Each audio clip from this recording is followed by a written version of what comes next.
이건 블로그 생태계를 교란시킬 수도 있어서 풀까 말까 고민을 좀 많이 했는데, 제가 세 번째로 말씀드릴 팁은 죽였다가 살리는 겁니다.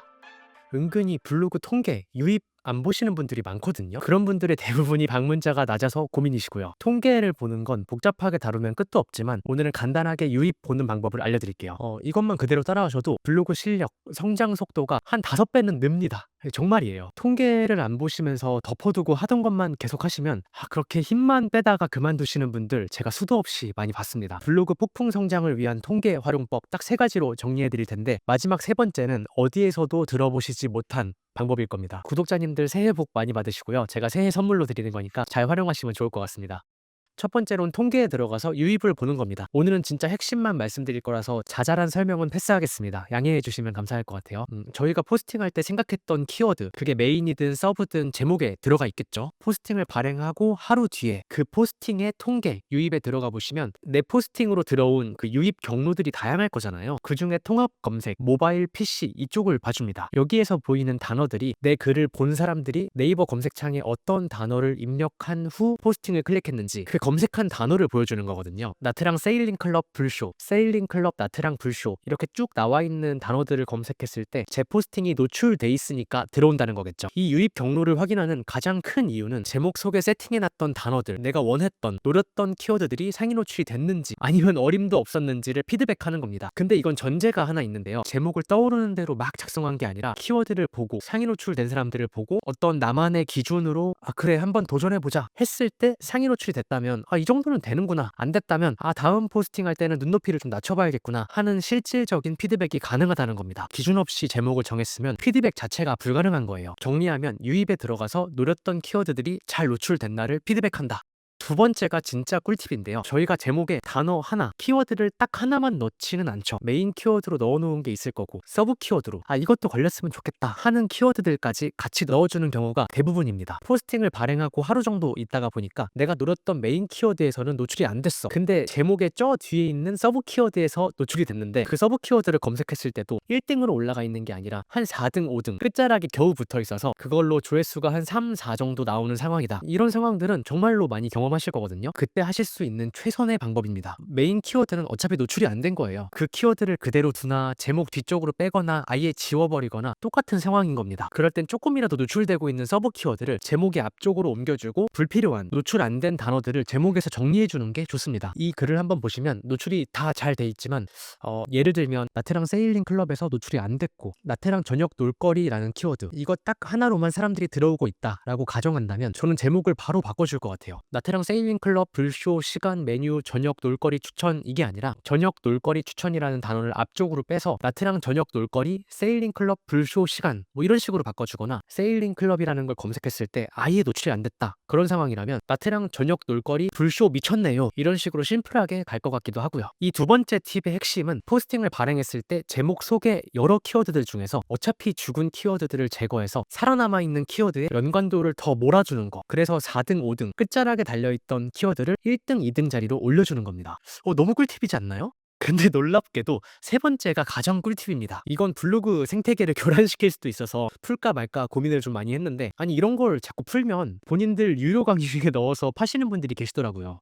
제가 세 번째로 말씀드릴 팁은 죽였다가 살리는 겁니다. 좀 과격할 수 있는 방법이긴 한데, 부활이라는 건 죽음이 선행돼야지 가능하죠. 간단하게 말씀드리면 조회수가 많이 나오던 포스팅이 시간이 지나서 이젠 조회수가 안 나온다 그랬을 때 지웠다가 그걸 그대로 다시 발행하는 방법입니다. 그럼 다시 조회수가 많이 나오거든요. 바로 보여드릴게요. 이건 포스팅 통계가 아니라 블로그 전체 통계에서 순위 조회수, 이쪽에 순위 어드밴스드에 들어가 줍니다. 그러면 매일매일 포스팅마다의 조회수를 보여주는데, 여기서 하루가 아니라 월간으로 들어가셔서 저번 달, 저저번 달 이렇게 쭉 넘어가다 보면 그 전달까지는 조회수가 많이 나오다가 갑자기 쭉 감소하는 약간 집 나간 효자들을 볼 수 있어요. 다낭 오행산 이 글은 9월 달까지는 순위권이었는데 10월에는 사라졌죠. 10월에도 몇 명 정도 보기는 했네요. 그러면 지금 1월이니까 아예 안 들어올 확률이 높겠죠. 이 제목을 클릭해 보시면 최근 조회수를 볼 수 있습니다. 뭐 01, 01 이런 식으로 나오면 어디에 노출돼서 들어온 게 아니라 다른 포스팅 보고 이쪽으로 넘어오는 것들, 그 정도인 거거든요. 이런 녀석들을 다시 살려줘야겠다라고 판단하시면 되는 거죠. 살리는 방법은 엄청 간단해요. 게시물로 들어가서 수정 버튼 누르시고 오른쪽 위에 템플릿, 내 템플릿 탭에서 현재 글 추가를 눌러줍니다. 그럼 이 포스팅 전체를 그대로 저장해줘요. 그 후에 다시 뒤로 나가서 이 글을 삭제해줍니다. 삭제하기 전에 제목을 그대로 복사해줄게요.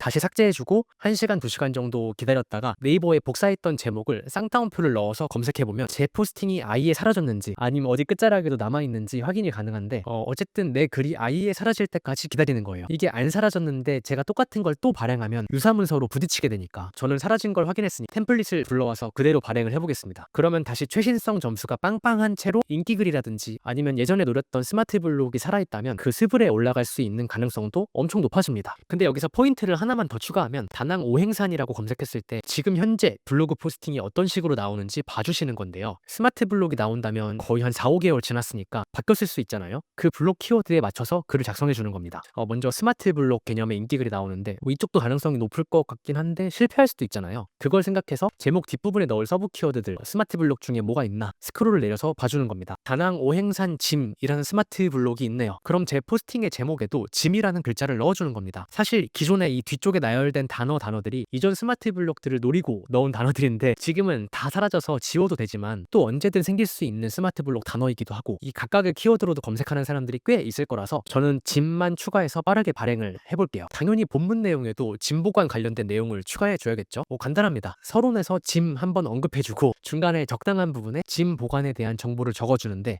저는 짐을 보관해 본 적이 없어서 잘 모르지만 네이버 검색창에 다낭 오행산 짐 보관이라고 치면 AI 요약글이 정리를 해줄 거예요. 그걸 옮겨서 적어주면 끝납니다. 그리고 엄청 필수적이진 않지만 염원을 담아서 해시태그에도 다낭 오행산 짐 넣어줄게요. 그냥 이렇게 바로 발행을 해보겠습니다. 이제 2시간 정도 지나서 상위 노출이 됐는지 확인을 해볼게요. 다낭 오행산을 검색해서 보면 아쉽게도 노출이 안 됐네요. 2시간밖에 안 돼서 내일쯤 보면 또 모르겠는데 중요한 건 그게 아니고 다시 통계에서 유입에 들어가 봅니다. 이렇게 들어가 봤는데 조회수가 똑같이 0이면 의미가 없잖아요. 근데 조회수가 18이나 나왔습니다. 여러 유입 경로가 있지만 검색을 보라고 말씀드렸어요. 오행산이라는 단어 뒤에 코스 엘리베이터 입장료라는 단어를 붙여서 검색한 사람들이 제 포스팅으로 들어오고 있습니다. 이제 하나씩 클릭해보면 각 키워드에서 노출이 잘 돼 있는 걸 확인할 수 있죠. 이전에는 다 노출이 안 돼 있어가지고 조회수가 0이었는데 발행한 지 2시간 실제로 노출된 시간은 더 얼마 안 됐을 텐데 나쁘지 않습니다. 조금만 더 있다가 확인을 해볼게요. 제가 한 4-5시간 정도 더 있다가 핸드폰으로 들어가 보니까 다낭 오행산이라고 검색했을 때 아까 나왔던 그 스마트 블록 짐 키워드 있잖아요. 거기에 상위 노출이 돼 있네요. 개꿀이다 하고 저는 일정 보느라고 한 2시간 정도 후에 다시 들어와 봤는데 짐 스마트 블록 키워드가 없어지고 그랩 키워드로 바뀌었습니다. 근데 저는 이미 제목에 들어가 있던 키워드라서 이 스마트 블록으로 교체가 됐어도 노출이 잘 돼 있네요. 이렇게 한두 시간 만에 스마트 블록이 바뀌진 않았었는데 요새 진짜 난리이긴 한 것 같습니다. 어쨌든 결론적으로 조회수 0, 1, 0, 1 막 이러던 오행산 키워드를 살려서 하루에 최소 50 정도의 조회수를 얻을 수 있었는데 나쁘지 않죠? 물론 저는 이 키워드에서 조회수를 이미 많이 얻은 사람이라서 전문성이 쌓여있기 때문에 가점을 얻은 게 있기도 하고 100%라는 건 있을 수 없습니다. 근데 제가 알려드린 방식은 이미 합격 목걸이를 받은 키워드를 시간이 지나서 누락된 걸 다시 발행했을 때 그냥 제로 베이스의 키워드를 하는 것보다 훨씬 더 높은 확률로 올라갈 수 있다는 거죠. 그래서 여러분들도 블로그를 운영하실 때 이미 노출이 됐었고 높은 조회수가 나왔던 키워드들은 시간이 지나서 밀려 내려가더라도 다시 가져오는, 뺏기지 않고 내 키워드들을 잘 관리하시는 게 중요한 스킬입니다. 이런 과정들을 하는 방식은 다양한데 제가 오늘 알려드린 방법은 조금 공격적이긴 하지만 새로 다시 처음부터 글을 쓰는 게 아니라 클릭 한두 번으로 살려낼 수 있는 거니까 어차피 죽었던 포스팅인데 효율이 장난이 아니죠. 총 정리를 해보면 매번 제로 베이스에서 포스팅 소재를 찾는 게 아니라 이렇게 조회수를 잘 물어다주는, 혹은 조회수가 나더라도 제휴링크라든지 내가 판매하는 상품 관련된 키워드라서 매출이 많이 나고 있는 글이라면 그게 다 알짜 포스팅이 될 수 있죠. 그것들이 완전 죽어서 조회수가 안 나올 때 부활시키는 방법은 필수로 사용하셔야 됩니다. 말씀드린 것처럼 안전하게 하려면 다른 방법들이 있긴 한데 빠르게 쉽게 하는 방법 알려드린 거니까 활용하실 분들 참고하시면 진짜 큰 도움이 될 겁니다. 혹시 너는 어떻게 하고 있냐 궁금하실 분들 계실 것 같아서 저는 100% 이 방법만 활용하고 있습니다. 네, 오늘 통계에서 유입을 보는 방법 말씀드렸는데 결국에 피드백을 하지 않으면 성장하기가 거의 불가능에 가까운 것 같아요. 처음엔 좀 막막할 수 있더라도 제목 속의 키워드를 고심해서 넣어보는 과정, 그리고 그 고민의 포인트가 맞았는지 아니면 어떻게 조정을 좀 해야 되는지 이걸 피드백해보는 과정은 고통스럽더라도 무조건 하셔야 됩니다. 이 고민의 시간과 스트레스, 막막함은 반복할수록 확실히 줄어들 수밖에 없거든요. 근데 이런 과정 없이 그냥 딸깍해서 마법을 바라시는 분들은 달콤한 말씀을 드리고 싶지만 앞으로 점점 힘들어지실 거라고 생각해요. 제가 계속해서 여러 가지 꿀팁들을 최대한 쉽게 간단하게 설명드릴 테니까 블로그에서 콘텐츠 만들어 보시면서 다음 스텝으로 계속 나가고 싶으신 분들은 구독해 두시면 도움이 될 거라고 생각합니다. 오늘도 영상 끝까지 봐주셔서 감사합니다. 다들 즐거운 하루 보내세요.